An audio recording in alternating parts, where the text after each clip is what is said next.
नमस्कार दोस्तों, कैसे हो आप सभी। उम्मीद करती हूँ आप सब अच्छे होंगे। आपका स्वागत है आपके अपने YouTube चैनल ज़िंदगी ना मिलेगी दोबारा पर। तो चलिए दोस्तों, शुरू करते हैं एक और रोचक कहानी से, ऋषि की चतुराई। एक समय की बात है, एक राज्य में एक प्रसिद्ध ऋषि मुनि रहते थे जो लोगों का भाग्य बताते थे। उस राज्य के सभी व्यक्ति आपस में ऋषि मुनि के कौशल की चर्चा करते थे। यह बात एक दिन राजा के कानों तक पहुंची। राजा के मन में भी अपने भविष्य को जानने की लालसा हुई, तो उन्होंने अपने मंत्रियों को भेजकर पूरे आदर सत्कार के साथ ऋषि को अपने महल में लाने के लिए कहा। राजा के मंत्री आदेशानुसार ऋषि के पास पहुँचे और राजा के बारे में बताया और चलने के लिए ऋषि को कहा। ऋषि ने भी राजा के आमंत्रण को स्वीकार किया और चलने को तैयार हो गए।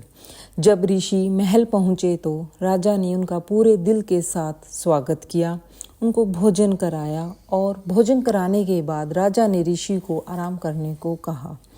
ऋषि के आराम करने के बाद राजा ने उनके पास पहुँचे और अपनी मन की बात उनके सामने रखी और अपने भविष्य के बारे में पूछा। ऋषि ने राजा की जन्म कुंडली मंगवाई और उसे ध्यान से देखने के बाद राजा को बताया कि आपके जीवन में तो सब मंगलमय है और आगे भी सब कुछ अच्छा ही होगा। यह बात सुनकर राजा बहुत ही खुश हो गए और ऋषि की झोली सोने और चांदी से भर दी। अब अचानक राजा के दिमाग में अपने दुर्भाग्य के बारे में जानने की लालसा होने लगी और उन्होंने ऋषि से अपना दुर्भाग्य देखने को कहा।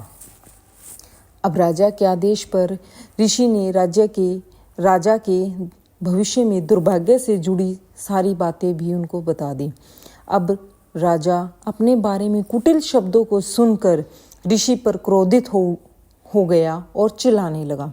राजा ने अपनी तलवार ऋषि की गर्दन पर रखते हुए कहा कि तुम पाखंडी हो और अगर नहीं हो तो मुझे यह बताओ कि मेरी मृत्यु कब होगी, और तुम नहीं बताओगे तो मैं अभी तुम्हारी गर्दन धड़ से अलग कर दूंगा।